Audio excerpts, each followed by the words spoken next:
Hello everybody, my name is Luke Marr, and this is Hot Mode, and today on Hot Mode we are coming to you with your Met Gala Part 2 Fashion Roast and Review. We have a lot of looks to go through. We have a lot of looks we didn't get to talk about in Part 1. I saw your comments. You were very upset. Where's the lady with the moving dress? Where's Alia Bhatt? Where's Nicki Minaj? Where are all the people? Don't worry, this video will handle that. Am I wearing a black t-shirt and a pair of shorts? Absolutely. I am tired. If the girls aren't gonna try, neither am I. Also, I will say, I did have like a few different little moments to wear, but upon the weather quickly shifting in New York, it's now so brutally hot that I can't actually wear any of the things, even with the AC on, because it's still so hot. Maybe in the next video, we will see one of those moments. Say what you want in the comments. Whoever called me Peter Rabbit in the last video, that was a good one. I appreciated that. And somebody else said something about loose buttons, and I agree. I read the comments, don't you worry. So let's get into this review, and we're gonna start with one of the most called for people to talk about, Alia Bhatt. Now, Alia Bhatt is an Indian actress. I like Alia Bhatt. People are like, you don't cover her. Actually, I do. I covered her last year as well. And now she is wearing the designer Sabyasachi, which is one of the bigger Indian brands. I would say probably one of the biggest. I have to say, I do think she looks really, really beautiful. I think a lot of the looks in this video in particular, people really do look rather stunning. It's just, we're trying to decipher whether or not they actually hit the theme or reference the Costume Institute. As you can see, she's wearing this gorgeous sari in, it's kind of like an icy light blue, but there's multiple floral embroideries and crystal fringes all flowing out throughout the sari and the train and all that jazz, as well as on the crop top area. So now, whether or not this actually gets into the theme, I think is up to all of you, because as what Sabyasachi referenced as the Garden of Time theming for the look is, quote, as the galloping horde of mechanization, modernization, and uniformity march ever closer, it is craft, that embodiment of human touch, tradition, and diversity that will safeguard culture from the passage of time, which is a reference to the J.G. Ballard short story about the fact that the horde would come and take over this beautiful villa and all that jazz. I do like the idea of the horde being a representation of like automation and industrialization and losing this idea of beautiful craft in India, which is embroidery and stunning works, and we can see here. Like, it's a really, really beautiful look. Will I say that I completely believe the storyline here? I don't like disbelieve it. I'm not completely sold on it either. I think she looks really pretty. She's wearing a floral. I would love to see whether or not there actually is like referencing back to maybe ancient, maybe 5 centuries ago, maybe 3 centuries ago, maybe 1 century ago, embroidery that was done in India. I think that would have been really cool and really interesting to sort of tie this all up as actual having references to that idea of the craft and where it is and where it comes from and how it can continue. And so if that exists, and I haven't seen it, to each, but overall, she looks really nice. She's flowers, Garden of Time. We have to approve. Next up, we have Amanda Seyfried, and she is wearing Prada. Now, this is a custom look, but it is based on a spring 2009 Prada collection. It's that collection where everything is wrinkling, and there are a lot of these metallic-y fabrics. Amanda Seyfried said that she wanted to have a dress that was actually made out of material that was already created. She didn't want to have, new material created. So Prada did use dead stock fabric in order to make this dress in particular. And then it's covered in these pink and white crystal flowers. Listen, crystal flower, Garden of Time, story, sure. I also think it's interesting to use fabric that was from an old product collection. This idea of dead stock, it was what I was talking about when I was saying about the Gap Delevigne Joy Randolph, is that I wish we'd seen more like dead stock fabric. I think that would be an interesting way to tie in time. And so listen, like, is it the most radical, amazing, wonderful experience? No, it isn't. I do think that the flowers are most definitely made out of crystals. So crystal flowers, I get it. The silver, the dead stock, the idea of sustainability, the idea of reawakening things. Sure, It's okay. We'll take it. Next up, we have Amelia Hamlin. Now, Amelia is wearing Undercover, and I know people are going to be like, what is that? That's so stupid. This cocktail dress is actually rather amazing. I still think it's one of the great fashion moments of the 2020s. And I don't mean just on Amelia. Amelia is helping it, most definitely. But I saw this runway from Undercover actually in person. It was really quite amazing to see. So this dress is obviously covered in yellow chiffon. And what we can see underneath is some sort of bubble skirt that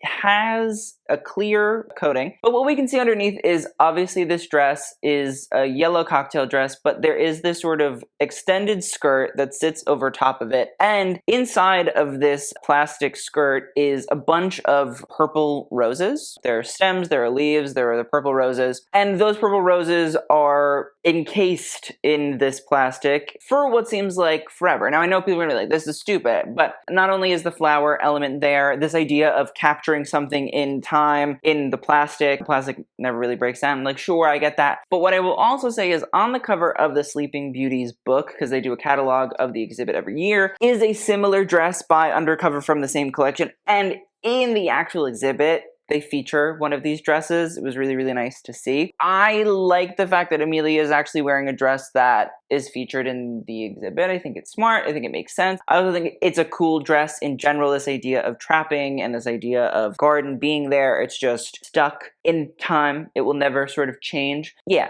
I like it. I thought it was nice. Approved. Next up, we have Ashley Graham, and she is wearing Ludovic de Saint-Sernin. Now listen, what I'm going to say is I think she looks stunning. I think it's a really good dress. I think it fits well. I think the idea of the chainmail and the leather actually work quite well together, even the neckline. It all moves, it all grooves. I think she really does look stunning. What I'll say is the silver chainmail flowers on it, like Garden of Time, that's all we're gonna get out of it. Kind of disappointing, not really super jazzed and or exciting. I would have loved this idea of maybe even just, I don't know, an applique of chainmail flowers or something. I think that would have at least jazzed it up a little bit more. But when I look at the dress, when I look at the waist, when I look at the bust, when I look at even the straps around the neck, like, she does look really hot. She looks really good, but theming wise, lazy. Next up, we have Ayo Edebiri, and she is wearing Loewe. I don't know if this is like a hot take, but I didn't like this. Guess what I'll say is I didn't really like the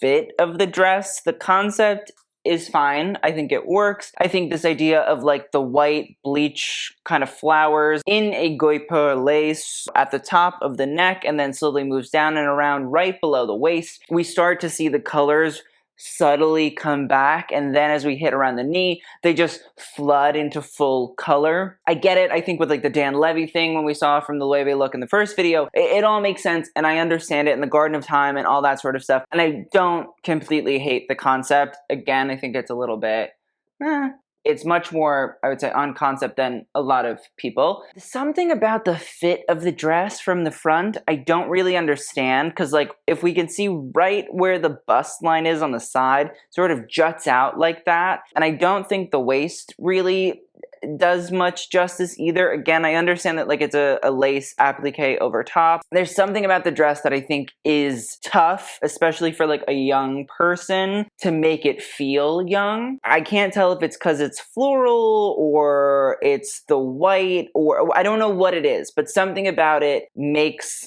it read as a much older dress, and I don't mean that in the sense of like time, I mean in the sense of audience, than it should on Ayo, and that I think is the part that's disappointing to me. From the back, it's okay, it's fine, you know, again, like the little white sort of dangle strap, but overall, Next up, we have Barry Keoghan, and he is wearing Burberry, and I would say that this is one of the better men's moments. I will say our next video is going to focus heavily on the men, specifically the men that suck.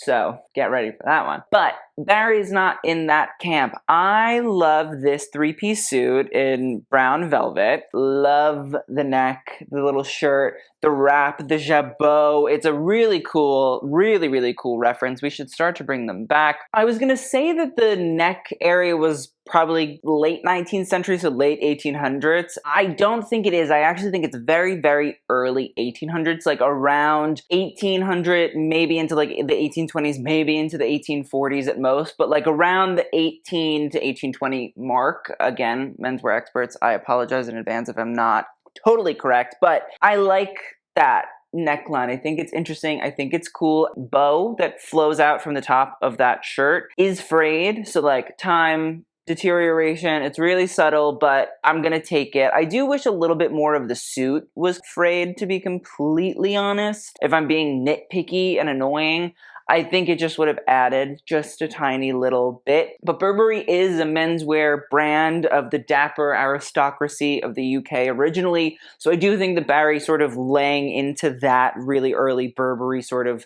history, although Burberry came around, I think, early 1900s. But I like the idea of going back and looking at like gentlemanly clothing. I think it's smart. I think it works. I think it's on brand.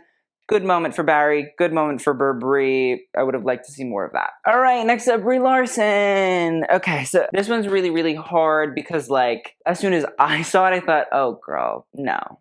Help yourself, help me, help you. You're wearing a 10. And so let's discuss. Now, I'm pretty positive that Brie's look is based on a few different Prada references. And again, what I'll say with Prada specifically is it's a brand that likes to go back like a weird amount of years and reference itself and then like modernize it. So in the Sleeping Beauty's reawakening fashion element of looking at past pieces, Miuccia loves to do that. So like she's an icon. I can't be super duper mad at her. But there is a look from the spring 2007 collection that actually does have this sort of gradient ombre of like a lilac into an orange. And so when we look at the cocktail dress underneath, it's orange. We can see that the tent over top is lilac, so Prada reference, sure. What I'll also say though is if we look at the most recent Prada collection, we can see that there are these sort of interesting seams that run along the skirts, and they do create a very sort of square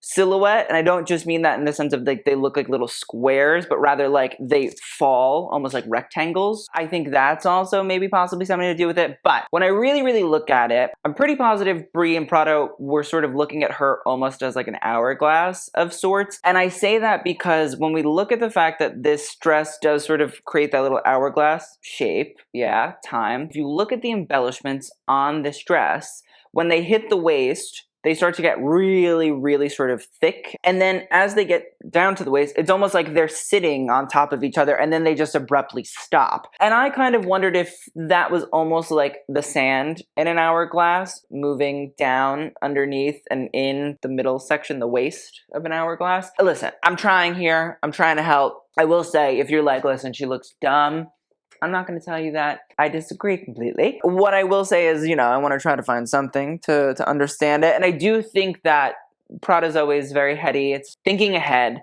usually. I see both sides. I do also understand that somebody's going to comment and going to be like, wow, you're really trying to explain like the stupidest things to us to make it seem like it's and like, sure, but also I understand where you're coming from. Next up we have Camila Cabello, and she is also wearing Ludovic de Sernin. She is also wearing a chainmail dress. It's sparkly, it's glittery, it has the sort of little corset lacing up the front. It's a nice little sort of neckline. And then I will say I do like the idea of the tattered chainmail. It almost looks like it had like scissors poked through it a bunch of times and it's falling and it's deteriorating. Like, I think that's smart. I think it's good. Again, like not so wildly amazing, but a little bit more looking at time and the way that clothing degrades over time than most of the looks that we've seen. But the part that really was interesting about Camilla's look is the fact that she is carrying not a bag, but like technically a bag. It's a block of ice with a chain and a copper rose inside, which, listen, my camp queen, she was working for it. Bag is actually by the brand called Jane Wade, and so what they did is they froze this copper rose with a chain in ice, and so as Camilla would walk up the Met steps, slowly the ice would melt and she would just be left with the rose. I kind of love that idea. I do. I think, like, obviously it's dumb and it's annoying, but I do think that when we go into the actual exhibit, There is a Loewe look where they custom made that look for the exhibit specifically. It's based on a runway look. The first day that we were there, we were like, oh, the grass seed, it's so beautiful, it's so green, it's so lovely. But as the exhibit goes on, it will die. The grass on it will die, and it will change the garment for forever. Like, it will never be the same because all the grass seed is dead. This idea of clothing deteriorating or accessories deteriorating over time and changing form indefinitely, I do think is smart. I think it's on theme, at least of the exhibit, partially the Garden of Time as well. I like it. Look at me being nice to Camilla. So sweet. Next up, we have Camila Mendes, and she is wearing Altuzarra. I don't like it at all. I don't understand the frills in the front. I understand the rose up top, sure, great, but like also beige sequins, beige sequencer. So boring, so uninteresting, so gross and sad. I don't get where the fun was. Where is the excitement? Where is the joy? Where is the anything? Because I don't see it. I don't think it's here. Cara Delevigne, Stella McCartney, I hate it. I hate it so much. I just think it's so stupid. A sleeveless hood crop top thing made out of crystals. Just because it's a crystal and you're referencing like the crystal flowers of the story. No, like I don't think I have to accept this. At least with like Amanda Seyfried, it was like flowers made out of little crystals. We could have made this whole top into like the shapes of little flowers with the crystals, and I'd be like, okay, I guess I have to accept it. But no, I don't have to accept just crystals. And then a high-waisted white skirt. Maybe the ruching on the skirt is a reference to late 19th century dress, which the Count and the Countess do dress in the story. There's not really anything here that I'm gonna sit and say, so wonderful, you did it, Cara, you did it, Stella. No, it's lazy, it's boring, it's uninteresting, it's monotonous, it's stupid. You look dumb. Next up, we have Charli XCX. This, I think, plays into the whole theme. It plays into the idea. Now, from what I read about Charli XCX and Marni is they wanted to look at the idea of a t-shirt, like a t-shirt that is well worn, that is well loved, and how over time it will develop holes and tears and rips, and still people want to wear that shirt because they have a real fondness for it and a real love for it, even though it's falling apart. That, I think, is a story that most of us can definitely relate to in some way. I mean, I have clothes that I still don't want to get rid of and they're torn to shit. I think that is a good way to play into the theme and the idea and the exhibit. I will say, not only is it covered in the holes and things, but it does have these little bugle beads in silver that are embroidered all over it, which I think is supposed to help emphasize the holes or emphasize the idea of the tearing and the ripping and the staining and things like that. I don't know exactly how they do that, but I think that's what they're trying to do. I do love the off-the-shoulder strap and the way that it's torn and it's ripped. Like, I just think this is a good way of going about it. I think it was smart. I think it paid off. I think that she looks good. The clothing is degrading. And I don't mean that in the way of like, it's degrading to have worn it. I mean the clothing itself is degrading over time because that is the theme. I think that Charli nailed it without having to do too much, and I also appreciate that even in like interviews she said, like, this is the only time that you're supposed to really dress. Like, this is the time that you really should think about your outfit and what you want to wear and what you want to do and play into the theme. Like, that's the point of this. We appreciate you, legend. Next up is Colman Domingo, and I'm gonna be honest, I love Colman Domingo. This look, not my favorite, to be completely frank and fair. It's by Willy Chavaria. It's a double-breasted suit jacket with a cape attached in these wide leg pants. And on the lapel of the jacket, we can see that there is a fabric flower draped. It does look like a calla lily. And then when we see that Colman is actually carrying a bouquet of calla lilies as well, it plays into what he was trying to do, which I actually think is rather sweet. Colman was dedicating and referencing two men that wore capes on the Met Gala steps previously. One of them was Andre Leon Talley, who was passed, a legend, an icon, king of capes. But the other one was Chadwick Boseman. And that one really hit me in the feels because Chadwick, when he wore this white Versace, I believe, cape, it was his last Met Gala and he sadly passed away, and I was very sad. And it was also like, oh wow, somebody really dressed up. They went there. And so I like that Colman was paying homage to legends on the carpets. I also think that with the flower, it plays in, tugged on my heartstrings just a little bit. And so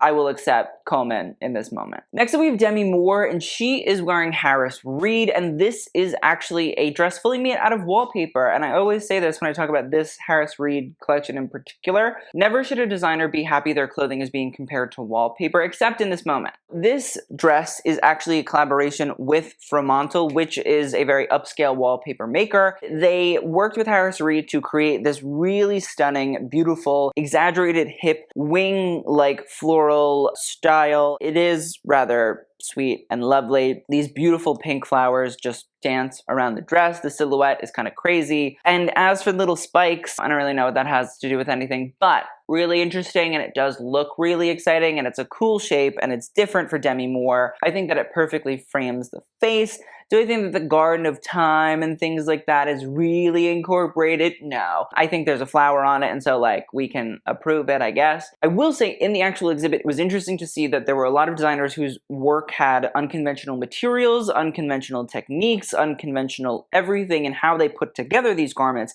and how over time those garments changed because the fabric or the material wasn't always supposed to be in this format. I would have maybe liked to see a little bit more of that, but also I think with this Demi Moore look, it's going to be on theme in about 50 years. That's when I really think it's going to be in its moment. In 50 years, when this dress is falling apart, tearing up, then I'll say, wow, Demi Moore, she really hit it. Next up, we have Dove Cameron, and she is wearing Diesel, and I think this is a pretty good moment of, you know, both time, garden, combined. Dove is wearing this full-length gown. It's Diesel. It's based on not the most recent Diesel collection, but I believe the spring 2024 Diesel collection. Beige sheer dress for the most part. That is covered in what looks like little tatters and tears of floral fabric. The thing that I think is really smart about this is Glenn Martins, who's the Diesel designer, did do and does do quite a lot of degradation and clothing changing and shifting and moving and treatments and things like that, which I think played a lot into the actual exhibit. I know that I've said that ad nauseum at this point, but I don't think people really understand the exhibit until they actually go see it or they read the book, because that really was what it was about, looking at the way that clothing changed because of techniques and materials and things. And so I think that Glenn just taking a piece from a recent collection that happened to play into the Garden of Time theme in the exhibit, it was smart. There wasn't really much else he needed to do. I think that Dove also looks rather stunning. I love the tatter. I love the tear. I love the way that it looks like this dress is falling apart in front of us. Not only is it floral, not only is it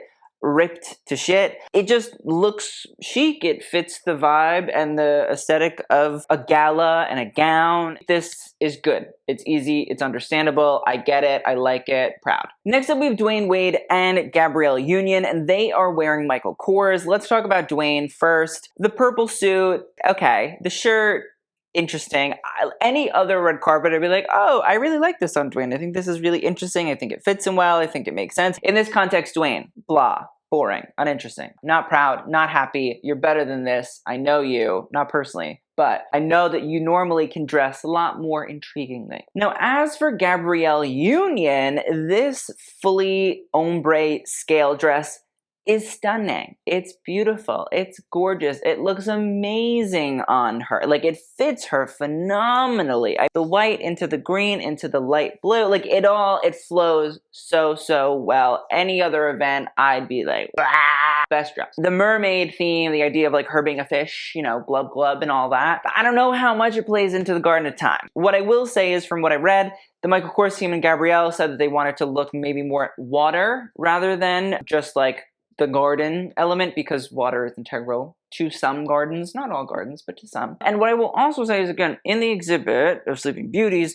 there was a whole section about mermaids. There was also, I believe, a section about, she is a African goddess of water who is like part fish, part human. Her name is Mami Wata, and there is a whole dedication to Mami Wata and designer interpretations of her, because again, part of the exhibit was about sea and, you know, water and things. Again, I see it, but not so like convinced. Next up, we have Elle Fanning. Now, she is wearing this Balmain look. It is, again, really stunning, really beautiful. I think that's the thing that I liked about this particular video, is all the looks, whether or not I think they're on theme, they're not on theme, like, for the most part, they're all really good. Like, everybody looks great. I am intrigued by this Balmain look because it is supposed to be based on Sleeping Beauty herself. This idea of like being trapped and in that state of like being a Sleeping Beauty. Does it really have to do with the Garden of Time? No. Does it really have to do a whole lot with like what's going on in the exhibit?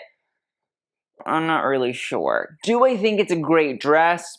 Absolutely. The idea of these like little birds actually almost looking like, maybe it's more Cinderella, birds that almost are like draping the dress on her, I think is really, really interesting. And what I will also say is, from my understanding, Elle and Balmain said that they wanted to sort of look at Sleeping Beauty and glass and how fragile glass is. But also, if we think about it, when we look at like the Snow White fairy tale, the idea of like a glass coffin and a woman being sort of preserved is very much so a part of the story. And so I wondered if that was where we were going. I do love it on her. I do think it looks really, really great. How on the theme it is, not really sure, but... Next up, we have Emily Ratajkowski. She's wearing Versace. This is a vintage style. It is a sheer dress with lots of embroidery on it. Listen, it's stunning on her. Her butt crack is out. People go wild. Buck wild. Butt wild. Who knows? I don't. I'll be honest. I know that in explaining the dress, Emily Ratajkowski wanted to look at a dress that was sort of fragile, and this dress apparently is very fragile. And I know that it is from the fall 2001 Haute Couture collection by Versace, but like overall theme, it's a reference, great, but like bottom barrel scrape. I think it could have been more interesting than having your butt crack out. And like, here's the thing. I'm not anti like butt crack out, but like have your butt crack have a meaning. Have it say something about the garden, something about the time. That's not my job to explain why your butt crack has something to do with the theme, but it should, okay? And like a sheer dress is not cutting it for me. Next up, we have Eva Chen, and she is wearing a custom Robert I look. Robert I, I would say, is one of my favorite designers, and I love this dress. What I'm going to say is, how much does it have to do with the garden element of the Garden of Time? Not sure. What I do think is really interesting is the concept of this dress, I believe, is called the Snow Rose. And so this dress is fully embroidered and embellished to obviously look like Eva Chen is covered in snow. The dress itself is a stunner. Like, it's beautiful. It looks like it's just been pummeled with snowballs in certain ways. And I'm amazed at the fact that Robert can do this. The fact that it lays out and it looks like somebody like stamped their foot in the snow. There's not actually like a footprint, but it looks like smashed snow or compressed snow. And that I love. I do think it's really, really interesting because snow obviously can very quickly not be snow anymore. It can change form. And I think this plays into like a water theme in the sea and things like that. I see it completely. I understand where we're coming from. And I do think it's a beautiful dress. It's really, really stunning. I think that's the thing about some of like the more abstract like ideas of what we're looking at when it comes to the time thing. I think it's hard to express through the snow element the idea of time, even though obviously we can see that it is most definitely something that over time will shift and change, and that's the whole thing about water. I'm also wondering now, maybe had like the dress actually been wet in certain spots, that could have conveyed the idea of the time a little bit more, that over time the snow will change its molecules or whatever, or atoms, to no longer be in that specific form, and it will slowly but surely fade. And I'm not saying that they should have like embroidered real snow on it, because that doesn't actually make logical sense. But I mean, had the dress been wetted in certain places to give that idea an element of the snow, yeah, I would have liked that a little bit more. I think that would have conveyed to me like, bam, time, change, dress. But besides that, I do think it's really beautiful. Next up, we have Greta Lee. She's wearing Loewe. I'm gonna be honest, I'm not obsessed. I'm not. Listen, it's a white lace dress with florals all over it, and I like the silhouette on Greta. I think it's fun. I think it's cool. I get it. I like it. It's a floral and it's a garden, sure, but like, at least with like Ayo's look, it was the sort of fading. At least with Dan Levy, it was this idea of like the time element built in. This is just flower. Maybe if this was made out of like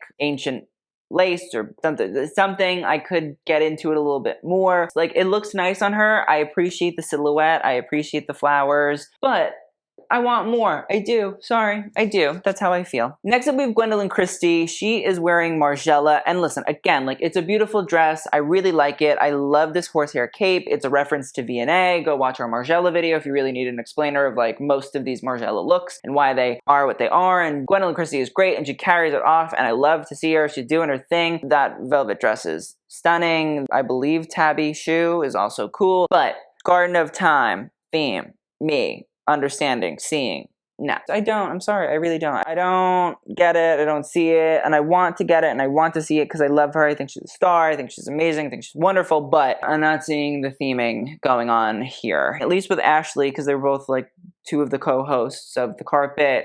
There was a flower on it. I'm like, all right, check. And she looked hot, so like, check. Great, cool. But here, I just wish that there had been some sort of floral, something, maybe a floral at the bottom of the horsehair, maybe florals or flowers sort of made out of the horsehair. Like, I just wish there was something there to really tie it all together. And unfortunately, it's like, it's a beautiful look. It's just in this context right now, it's a disappointment. Next up, we have Isabelle Huppert, and she's wearing Balenciaga. And I know people don't like Balenciaga. People have been calling me demonic for the past 2 days. I also just want to clarify, my jacket was made by Cristobal Balenciaga. Cristobal Balenciaga died in 1972. He was in the ground, 6 feet under, done.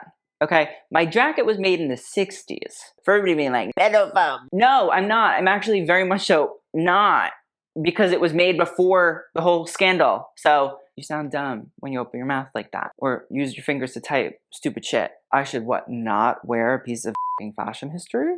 A handmade Balenciaga? Like, you sound dumb, sweetie. Now, if you're mad about Isabelle Huppert wearing new Balenciaga, listen, keyboard warrior, go for it. I don't really care. But what I will say is I think the Isabelle Huppert Balenciaga look is really, really interesting because it's a recreation of a dress that is actually found in the exhibit, and it was worn by a socialite in the 1930s. The dress itself is really stunning. It is really, really beautiful, and something that I found really, really interesting about the whole look in general was that even on display, it has little sort of marks and black lines and things like that from wear and use. It's really interesting to see a dress from the 1930s out and about. Now, the dress was originally made by the designers Keoghan. Keoghan was a brand that came around in the 1910s. It actually was designed at one point by Madeleine Vianney, who then invented the bias cut, and then Balenciaga, as a young designer, actually referenced the bias cut and was recreating bias cut by Vianney. All ties back that like Keoghan, Vianney, Balenciaga, they're somewhat connected. So I do understand it. But what is crazier, and I just learned this, I didn't know this, Isabelle Huppert, famous actress, icon, legend, is the great-great-great-granddaughter of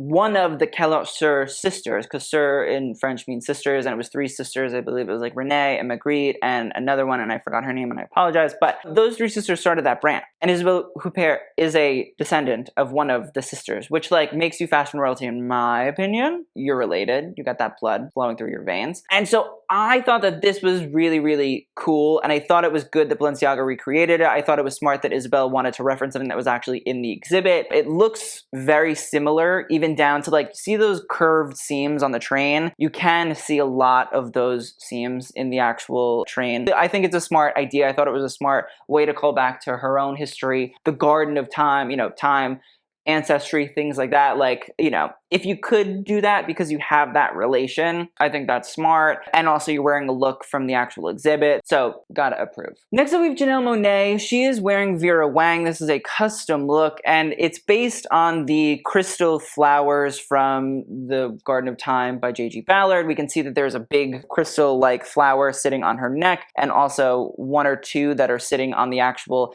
paillette dress. I'll be honest, it's not my favorite. I see the flower and the crystal flower in the Garden of Time and like approve because like sure, but as far as like looks go, especially as far as Janelle Monáe goes with looks, kind of disappointed. Didn't really love, didn't really think that it worked. I felt kind of blah from it. I think it has a lot to do with like that line that runs down sternum area. It just felt bleh to me. Crystal flower, sure. I wish that they had been incorporated more throughout the look, but like one big one shooting out of Janelle Monáe's neck, like she just got impaled by it.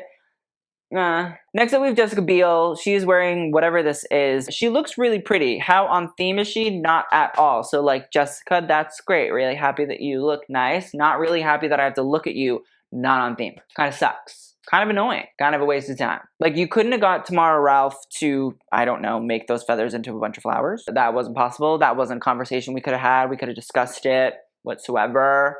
Okay, got it. Next up, we have Josh O'Connor. He's wearing Loewe. This is a custom suit, but I do love the big train-like tails on the coat. I think it's very fun. It does reference the most recent Loewe collection. As for the shirt, I do like that it's fully embellished, and there is some sort of little silver pin to recreate a tie. But the only Garden of Time element that I'm getting is the floral on the boot, and not good on theme. Do I love the outfit? Sure, absolutely. He looks striking, he looks handsome, he looks interesting. It's not just a black suit. Do I think it's on theme? No stamp of approval in that regard. But you look good, Josh. Proud of you. Keep this up. Next up, we have Carol G. And Carol G is wearing Marc Jacobs. This is a custom look. It's a sheer style exposing the boning and the crinoline and all of that. It's full of these crystals that I assume is probably trying to reference like the crystal flower from the story. But again, like, it's crystals on her dress. There's no flowering.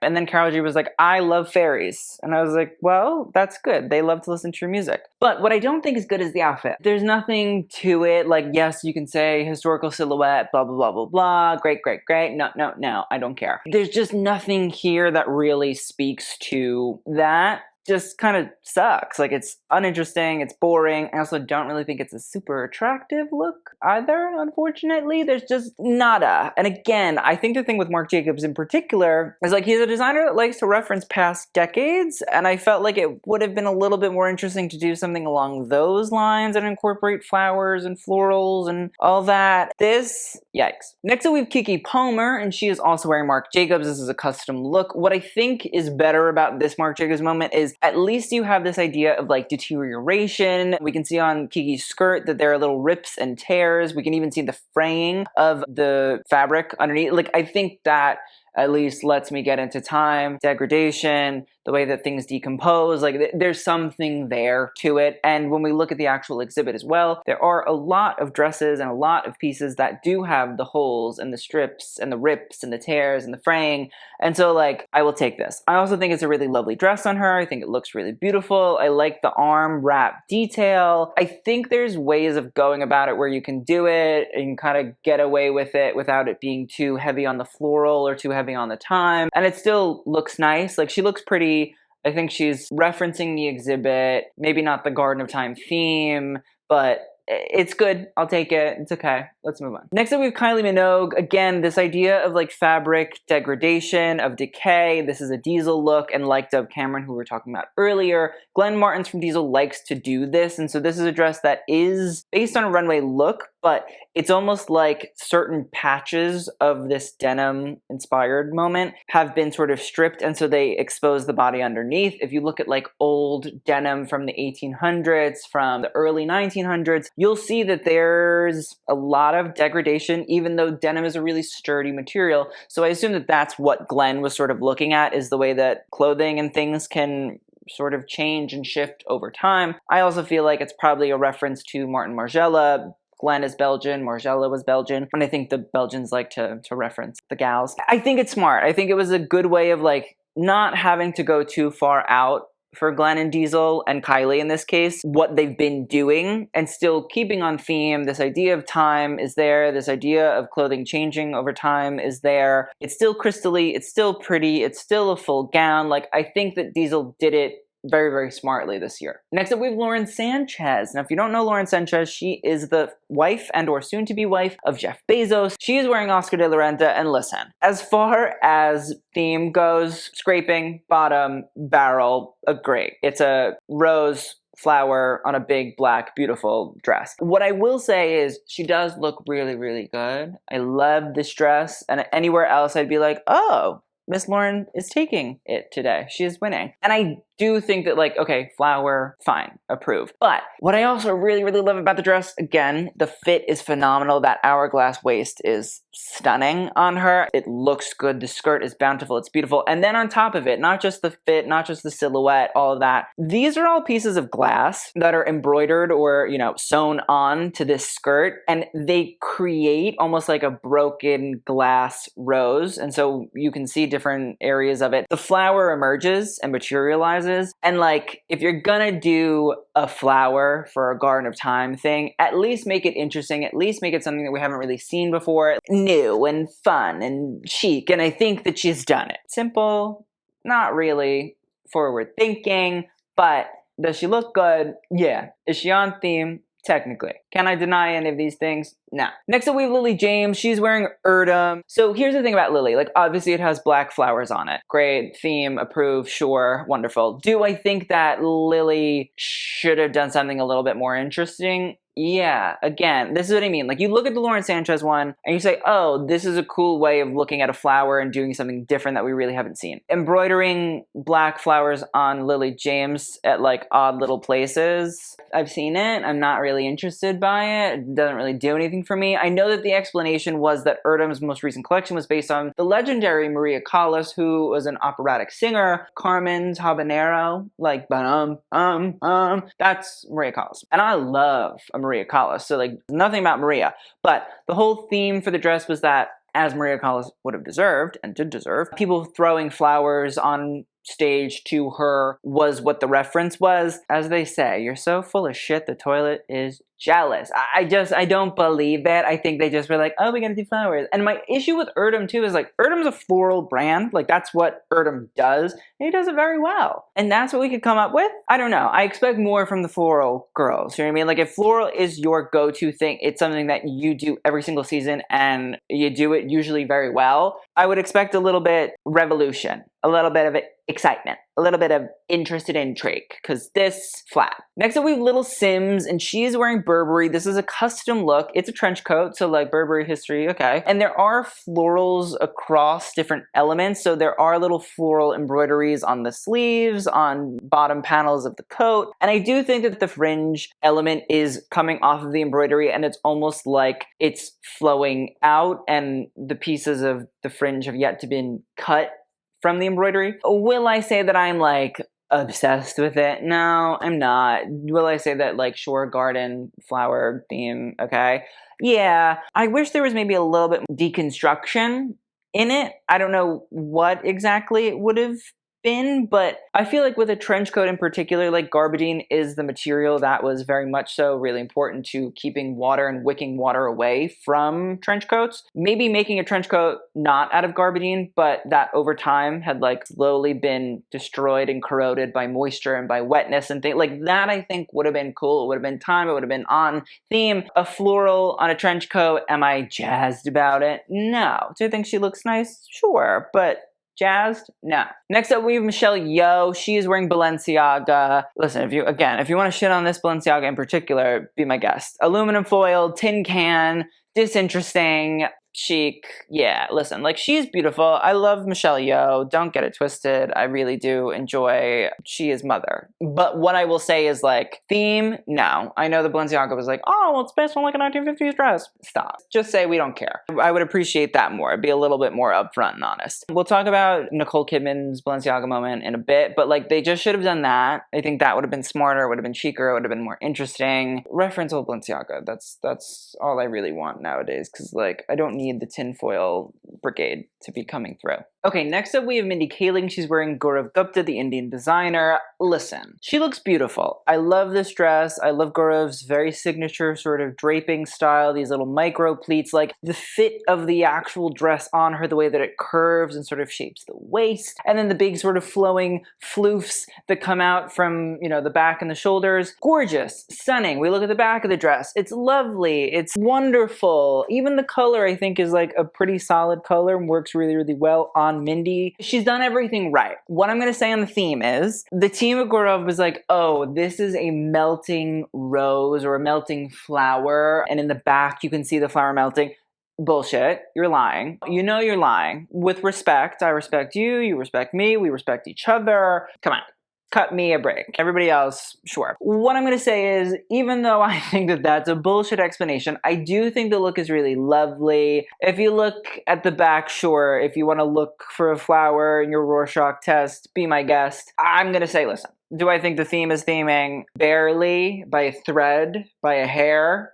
Sure, fine. Do I think that she looks stunning? Absolutely, 100% without a doubt. So I'll approve it. Okay, so next we're going to talk about who I would say is one of the queens of the night in general. And I know everybody's mad at me because I didn't talk about it in the first part. Listen, I gotta spread the kindness, spread the love, spread the care. We're talking about Mona Patel. Now, if you don't know Mona Patel, welcome to the club. I did not know who she was, but I found out who she was when her stylist, Law Roach, kept tagging me in posts. And I was like, well, I'm so scared, because this is after I said I didn't like Zendaya's look, and I was like, oh, Law is letting me have it. Fair. But here's the thing.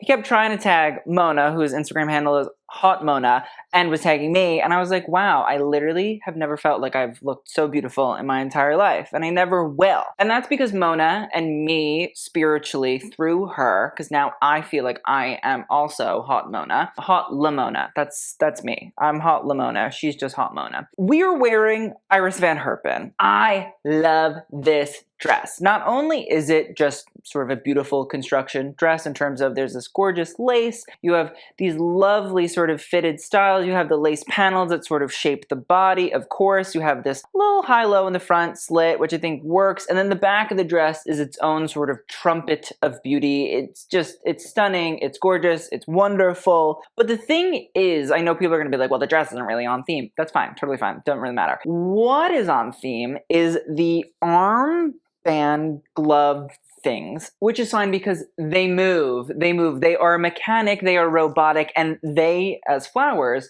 bloom. They move and they bloom and they close and they shut, and to me, I think that it most definitely speaks to the idea of the garden of time, the way that over time flowers bloom out, and then eventually they fade away and die. It's stunning. And on top of it, I think you can look at it as sort of the future of fashion in the way that time not only looks at the past, but also the future. And that robotic garments and movements like that, yeah, sold. Easy, 100%. On top of it, the back of the dress, like the way that they've constructed it is rather impeccable because the gold sort of bands that wrap around and hold the gloves in place do actually connect back to the back of that dress, and that's where the mechanic element happens, and that's how you get that movement to go. I don't think I've ever seen such a beautiful, but also so incredibly utilitarian piece in my life. Like, it is miraculous looking. I think it's brilliant. I think it's smart. I think it's a great way of doing this flower theme without it having to feel like, oh, I've seen that before. Oh, it's so boring. Oh, it's so disinteresting. Like, queen of the night. I loved it. I thought it was beautiful. I thought it was amazing. I am only honored to have been mistaken for her for 0.7 seconds. Shout out to Mona Patel, because she's a fashion girl. Having her Met Gala moment, like, she's tippity top. She's up there. She really, truly is up there. Next up, we have Natasha Poonawalla, and she is wearing Margiela. This is a custom version of a look from the most recent collection, and it's this idea of stockings and tights that are ripped, destroyed, and then sort of stretched over the body. But the dress itself is actually made up of foam, and again, if you have not watched our Margiela video, it explains so much about why these things are important. But for a brief synopsis, Martin Margiela used to take things, whether they were past garments, whether they were past pieces of furniture, just anything, and would deconstruct it, and liked the idea of deconstructing these things, how they would look over time and degrading them, and then sort of reconstruct them in different forms. What I love about the stocking element, I know people are going to say it looks so ugly, it looks so blah, blah, blah, that's fine, totally think that, but what it also signifies in my mind, and it's the same thing with the foam, is that certain things like stockings or any sort of furniture that has foam in it, when they're ripped or torn, when the foam on a couch cushion or something starts to come out and be visible, people then immediately say, that thing is ruined. That thing is no longer something I want to see, because now we automatically deem that as broken, destroyed, unfunctional, all of those things. But Those are things that just naturally will happen to textiles like couch cushions or foams or stockings over time. It's just the natural progression of those things. No matter what you wear, it will degrade, it will rip, it will tear, it will fray, it will do whatever. And so I think that Natasha honestly kind of perfectly embodies that idea of the time element. I think that she understands, and through Margiela also understands, that garments and time are inseparable. You cannot separate them from each other, and that a garment will change and shift as time goes on, no matter what you do. I kind of love it. I think it's smart. I think it's on the money. I just don't think it's a flower, which totally fine by me at this point. Next up, we have Nicki Minaj, and she is wearing Marni. Now, this is a custom dress, but it is based on a spring 2024 collection. It's a dress that has a bell shape, and I do really love the silhouette on her. I think it looks really beautiful. And the dress itself actually does have some sort of technique, and I don't know the exact technique, but it's based on impasto painting. Now, if you don't know what impasto is, it's essentially where paint is layered or placed on a canvas and isn't fully like smoothed out. Rather, it sort of creates a three-dimensional texture, and so that's what you're looking at on the dress. We can also see that there is these sort of tin but painted flowers that sit all along the dress. Definitely plays into this whole idea of like the garden element, and also tin, I guess, or copper, whatever the metal pieces are that these are made out of. Oftentimes don't really degrade, so is it timeless? Maybe, possibly. The other element though that's really smart is there actually is one of these dresses in the exhibit for Sleeping Beauties, and a big part of why this is in that exhibit is because parts of the exhibit are supposed to be very much so sensorial, in the sense of sometimes you can smell things, sometimes you can see things, sometimes you can touch things, sometimes you can hear things. And so this Marni dress, the way that when it moves, it makes certain clanging noises because of the metal on metal and the way that it just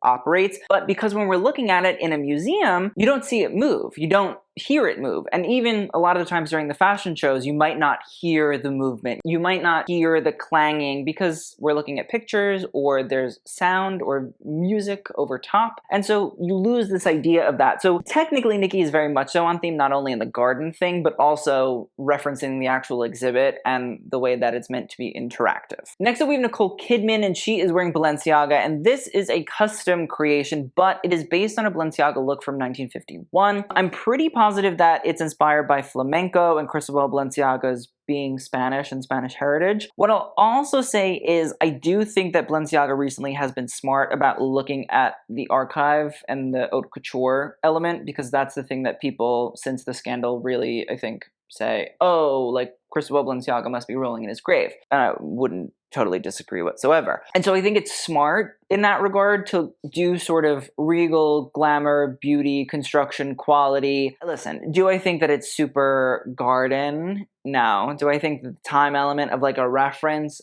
I guess. Again, like a reference is scraping the bottom of the barrel to me. Do I think she looks nice? Sure, absolutely. Do I prefer the original Balenciaga? Sure, absolutely. But she tried. I guess I just think that there would have been more floral Balenciaga moments to probably look at, like if we were gonna do that. Again, bottom barrel scrape. Next up, we have Paloma El Cesar, and she is wearing H&M, and this is a custom look.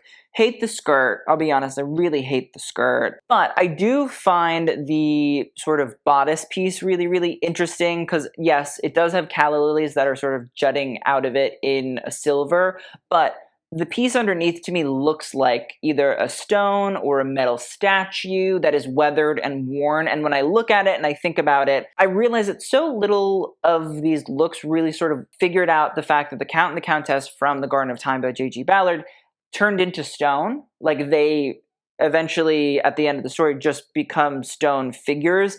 And so I feel like that's kind of what Paloma is getting at and going for. Do I maybe wish the full skirt was also metal to really like capture that? Yeah, I do. Or there was like a bustle in that skirt. I know it's a very long skirt, but like something to sort of reference maybe 19th century if we were going for like the Countess sort of vibe. But out of everybody that talks about the Count and the Countess and I would say that this sort of feels like it's more of a interesting take and looks at the ending of the story rather than just 19th century dress and calling it a day.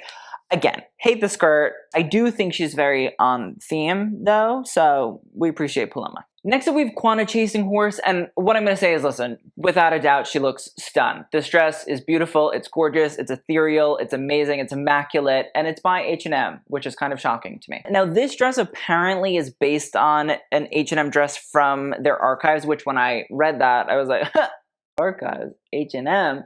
But H&M was actually founded in 1947. I didn't know that. The more you know. You learn something new every day. And on top of that, this dress is a reference to a beaded style from 1950s that they found in the archive in Stockholm and Sweden. I really do think she looks beautiful. I think the color is immaculate. I think the color is gorgeous.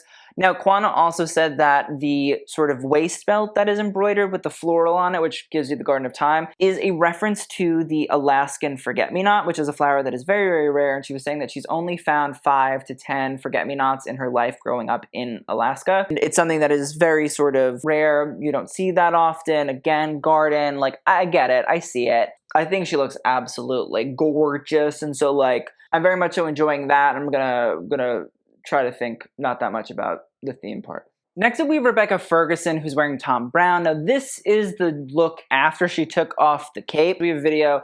This is her sort of removing the cape, and I do love a little bit of a dramatic reveal. It's really gorgeous. It looks really beautiful. I love the crows on it. I love the moire lining and the blue, all that jazz. There is a little bit of flowers on the actual dress, so like theme, sure. As far as Thom Browne goes, as far as Rebecca Ferguson goes, a little disappointed, kinda. Not at all, kinda, but like actually disappointed. I thought that we would get something kind of crazy. And I guess I thought crazy on theme because with Dune, she was really like in her fashion theory mindset. This doesn't feel as mindset-y to me. She does look beautiful. Again, I love a reveal. Like she's doing what I would like for her to do. Just not on theme. Or partially, it's like Baby on theme. The rest of it was just thematrix, which I don't completely hate. Next up, we have Rosalia. She's wearing Christian Dior. It's an all-black look. Wow, shocking. So fashion, so crazy. Oh my gosh, the Garden of Time has never been so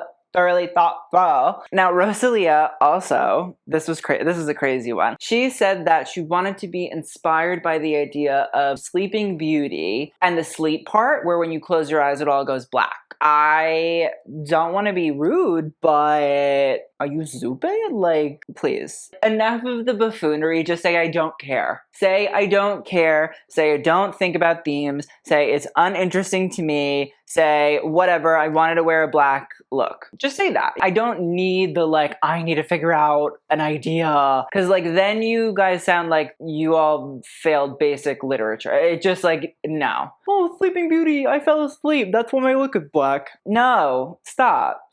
You're smarter than that. And I don't like you saying that for your sake because it makes you seem not that bright. Not that bright at all. Because you're wearing black. It just like, and then on top of it, like, sure, is it like a Dior reference? Yeah, 100%, great. And every floral Dior reference that you could have done, you didn't do one? Mr. Dior, who was like, women, every woman is like a flower. Like, and also, like, Maria Grazia and Dior have been, like, referencing old Dior archival moments. So, like, sure, is this actually probably a Dior archival reference? I believe that it is. I can't find the season. I don't feel like I should have to find the season in this context. If she had come in some beautiful, fully embellished and embroidered moment, I'd be like, cool. All right, listen, like, there's a lot of Mark Bowen, which Maria Grazia loves, of those beautiful gowns. So I also don't want to hear, like, oh, we couldn't find one. Like, yes, you could, because you find them more often than not. So this is dumb. I hate this. I'm annoyed. Next up, we have Sabrina Carpenter, and she is wearing Oscar de la Renta. This is a custom look. Now, in my opinion, this is based on a Charles James dress, the lampshade dress. I believe the lampshade dress is like 1954 or something. But when Charles James came out with the lampshade dress in the 50s, it was beautiful and it was kind of different than what we'd normally been seeing, and it's been recreated a lot over time. Now, Sabrina's look obviously captures the black sort of velvet fitted cocktail element and then flows out into this big poofy skirt. It's different than the lampshade dress in the sense of like it has a train and all that. Is it on theme? Like, okay, a reference. Again, barrel. But I love Oscar. I like Sabrina. I like espresso. But they hand-painted the skirt blue because it was meant to be a reference to Sabrina's eyes, which are blue, and like orchids. And listen, let's be real.